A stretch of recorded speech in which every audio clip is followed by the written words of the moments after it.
Are you aware of how your products that you use on a daily basis are being tested to make sure they're safe for you to use? The truth is probably not. And the harsh reality is, without many people being aware, over 100 million animals have been poisoned, abused for animal testing. This testing is pointless because 92% of the drugs that are even safe for animals are considered unusable because they are too dangerous on humans, according to DoSomething.org.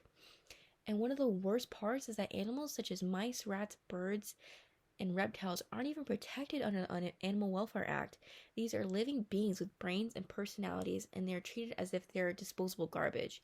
So, just because they are not like something like a dog or something cute and cuddly that we see like that, they're still these living being individuals, and they're be treating like just test subjects that they could just toss away after they're done, and it's completely unacceptable.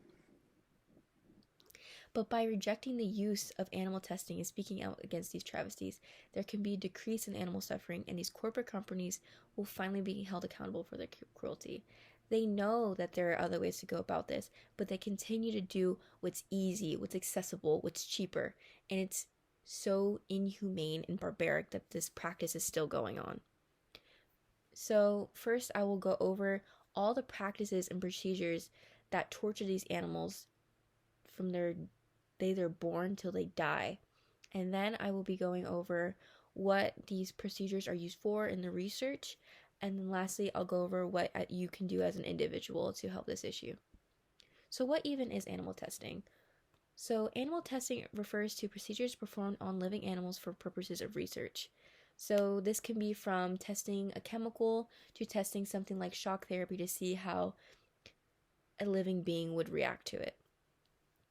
And according to the International Humane Society, this can include anything from testing, from medicinal products to cosmetics, household cleaners, anything that can be consumed by people. It has to be tested one way or another, and they usually test it on animals.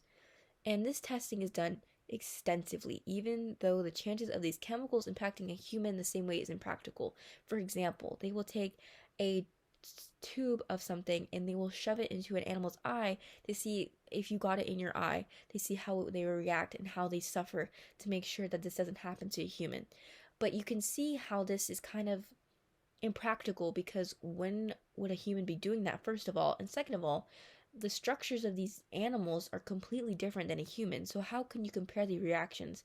Because they're completely different systems, from the nervous systems to the way their organs function. It's not the same, and it's impractical to compare the two.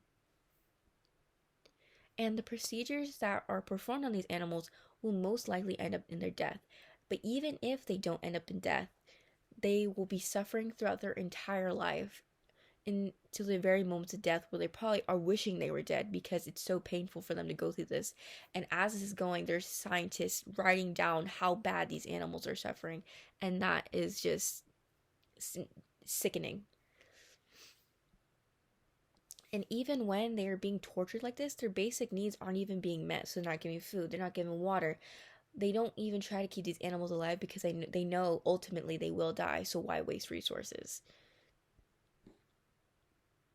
And the entirety of these animals' lives, they're born and they're bred to be test subjects, and they are suffering from day one to their death.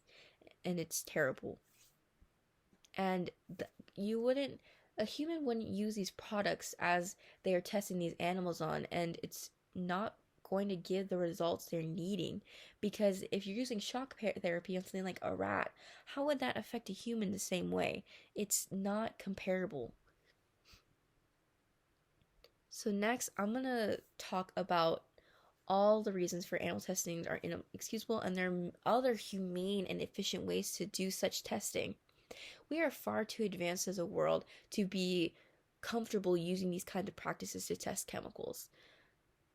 And there are tests that take uh, different kinds of research. They could use this research on humans, but they refuse because that is more risky to human lives, but animal lives do not matter. It doesn't make sense.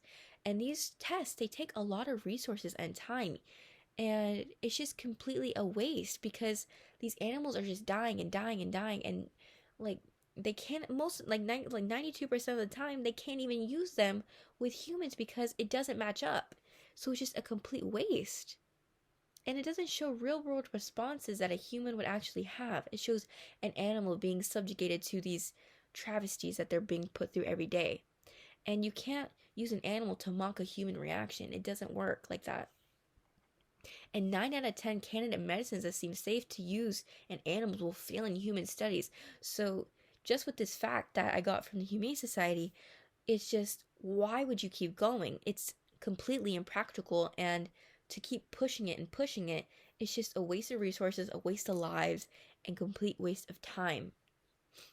And there are new tools that are being developed in order to do safe human testing, but these companies do not want to reinvest in something that will cost them money and will maybe not be as efficient, even though this is not even really working in the first place. And the results are far too little to be putting animals through this much pain and suffering, so it's completely impractical. So lastly, there are many ways you can contribute to help stop animal testing. For example, you can go out of your way to research products and see which companies do animal testing and which ones don't. And there are ways that these companies promote that they don't do animal testing. For example, you can look for the White Bunny logo. It says cruelty free, and that means that these companies go out of their way to make sure that they're doing this in a humane way, and they're testing. They don't do it on animals. And they do try to promote that because that is more appealing. And these companies that don't do that, of course they hide it. Of course they don't tell people that they test on animals, because then you wouldn't want to buy their product. It's all about marketing, and it's really sad that it comes down to this. But honestly, if you push enough and enough people refrain from buying those products that use animal testing, then eventually these companies will be forced to change their practices. And that's what really needs to be done. And another way you can avoid buying these products, and instead of just looking for the White Bunny logo, you can also buy from small businesses, because most of the time they do their products in holistic ways, and you don't have to worry about them testing on animals because they don't have those resources, and they know that that is not proper, unlike these corporate companies who will not prioritize lives over profit. And you can also educate others on this topic as well. You don't have to go into super detail, but you can also tell them, like, hey, did you know that lipstick you're using was gotten through animal testing? And most of the time people are shocked. And then you show them that these videos and all these things that these animals have to go through, most people try to ignore it when it should not be ignored. So in conclusion, by rejecting the use of animal testing, speaking out against these travesties, there can be a decrease in animal suffering, and this is not a victimless crime. And the fact that it's not even a crime is completely unacceptable, and we have to be advocates for these animals that cannot advocate for themselves. So if we work together, animal cruelty does not have to be the norm.